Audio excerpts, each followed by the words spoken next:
Caríssimos irmãos e irmãs, se nós queremos que Deus cuide de nós, precisamos nos reconhecer pecadores. São os doentes, diz Jesus no Evangelho de hoje, os que são sadios não precisam de médico, mas sim os doentes. Eu não vim chamar os justos, mas sim os pecadores para a conversão. Mais uma vez, na liturgia de hoje, tanto ontem como hoje, a ênfase da liturgia é um chamado à conversão, um chamado à mudança de vida, um chamamento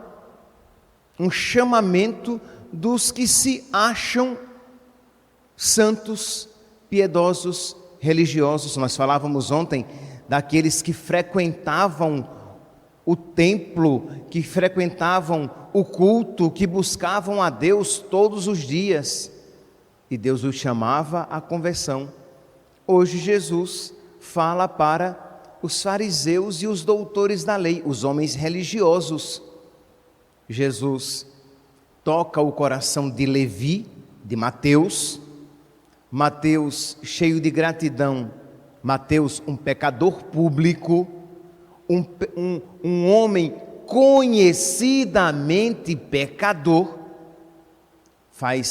dá um banquete, recebe nosso Senhor, e os fariseus, os mestres da lei, ficam cochichando, criticando aqueles pecadores, e Jesus diz isso: os que são sadios não precisam de médico. Se vocês se acham sadios, vocês não precisam de mim. Se vocês não se acham pecadores, vocês não necessitam de salvação.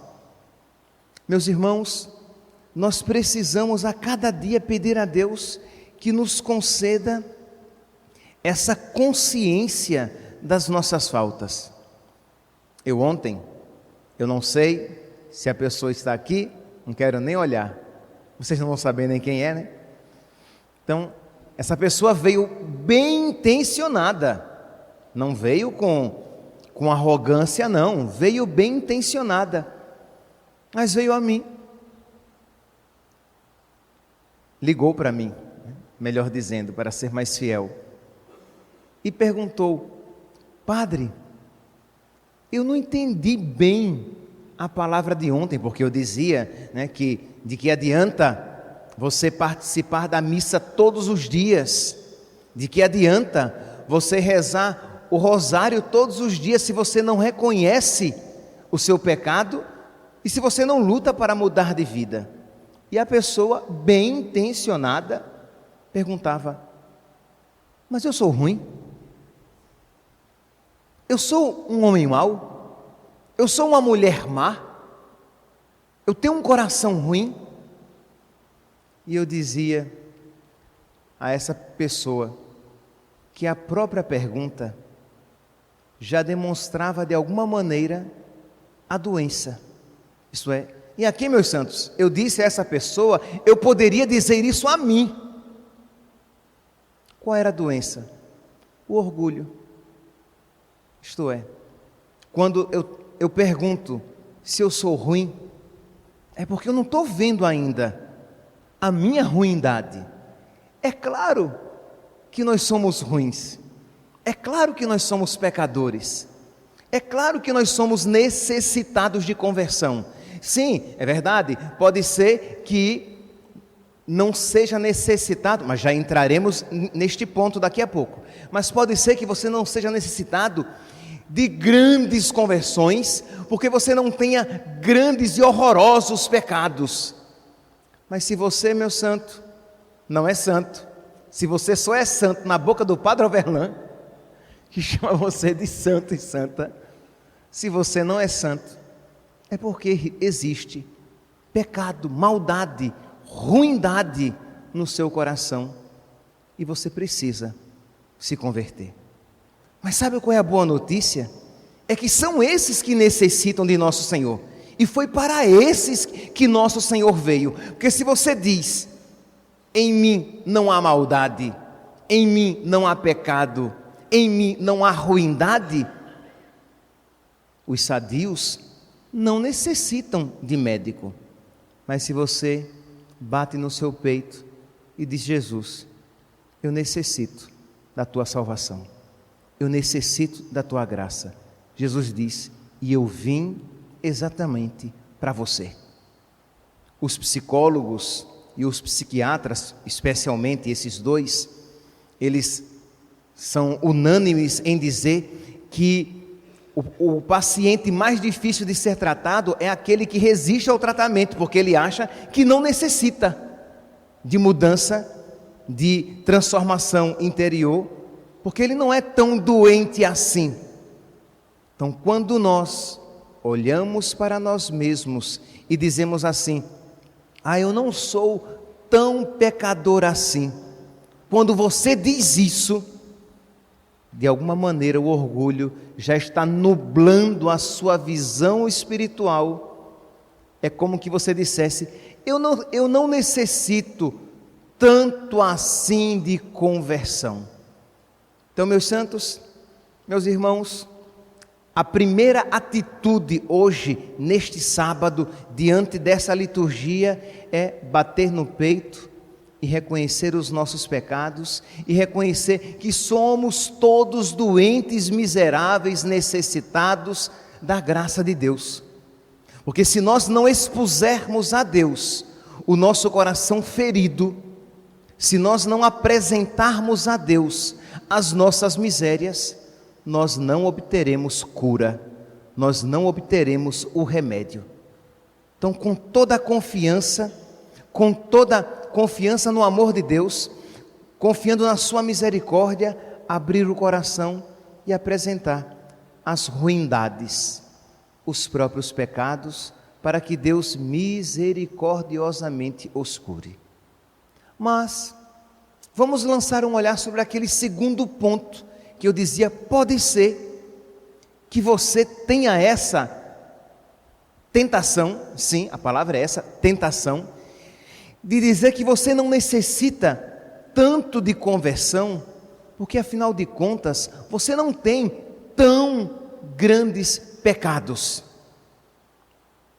E aí você se esqueceu de que, como diz Santo Agostinho, tem um texto tão bonito que eu trouxe aqui para refletir com vocês. Você se esqueceu de que se você não cometeu tão grandes pecados, foi porque a misericórdia de Deus o preservou. Então, meus irmãos, sempre somos devedores da misericórdia de Deus, porque se grandes e horrorosos pecados não cometi, foi porque o divino médico me preservou da doença. Santo Agostinho mesmo diz, qual é o melhor médico? O que me cura a doença ou aquele que me evita adoecer? Sem sombra de dúvidas, aquele que me evita adoecer. Esse é melhor ainda. Se já é bom o que me curou, melhor ainda é o que nem sequer me deixou adoecer.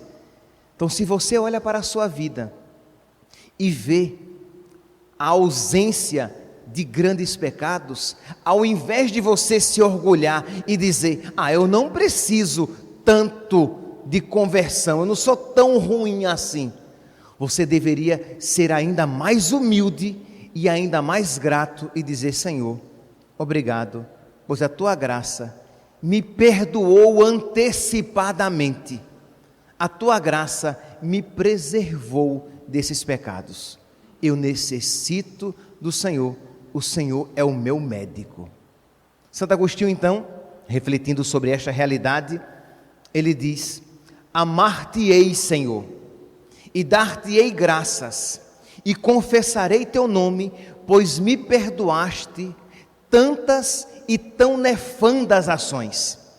Então, primeiramente, aqui ele está agradecendo a Deus, ele olha para trás e vê os pecados, os muitos pecados da sua vida, e ele diz, eu darei graças a Deus, e eu amarei a Deus, porque Ele me perdoou tantas coisas. Então a primeira atitude nossa aqui, é essa: render graças a Deus pelos muitos pecados que Ele já nos perdoou. Dar-te-ei graças e amar-te-ei por tantos pecados e tão nefandas ações perdoadas.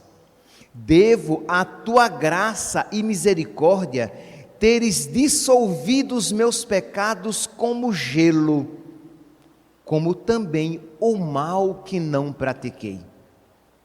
Repito, devo à tua graça e misericórdia teres dissolvido os meus pecados como gelo, e também devo à tua graça e à tua misericórdia todo o mal que eu não pratiquei. Percebe aqui que agora Santo Agostinho, ele dá esse passo. Então, se você não se enveredou no pecado, se você não cometeu aquelas coisas feias que você vê as pessoas cometendo, ao invés de você se colocar soberbamente superior a essas pessoas, você vai agora agradecer ainda mais, porque, Senhor, Tu me preservaste. Tu me preservaste daqueles pecados.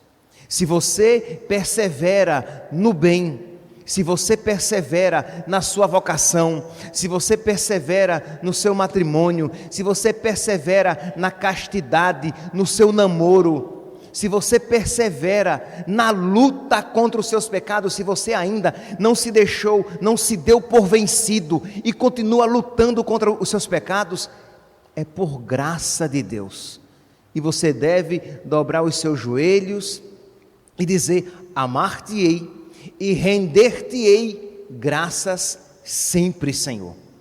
Continua Santo Agostinho: de fato, de que pecados não seria capaz eu, que amei gratuitamente o erro? Eu, tão pecador, tão ruim, diz Santo Agostinho, que amei gratuitamente o erro, que amei as coisas erradas, eu seria capaz de todo e qualquer pecado, porque um pecado que puxa o outro, um pecado que adoece o meu coração, e um outro pecado que me adoece cada vez mais, porque você pode parar hoje e dizer: não, mas eu seria incapaz de cometer, pensa aqui num pecado bem feio, eu seria incapaz de matar uma criança, de matar um bebê, eu seria incapaz. Sim, você diz isso hoje, olhando para o seu coração hoje, mas se você se enveredasse no pecado, o seu coração se transformaria e você seria capaz de todo e qualquer pecado, porque, meu santinho, você não é melhor do que os seus outros irmãos, também feitos de barro. Somos todos carne da mesma carne e osso dos mesmos ossos. Somos todos necessitados da misericórdia de nosso Senhor, e se aqueles pecados não cometemos, foi por pura misericórdia de Deus. Então, nós precisamos de Jesus. Nós todos batemos no peito, reconhecemos-nos perdoados, reconhecemos-nos pecadores perdoados, seja perdoados depois dos pecados cometidos, seja perdoados antecipadamente quando o Senhor evitou que aqueles pecados cometêssemos, mas somos todos pecadores. Percebe porque a humildade é a primeira atitude do cristão? Isto é, se ele é perdoado, ele é humilde.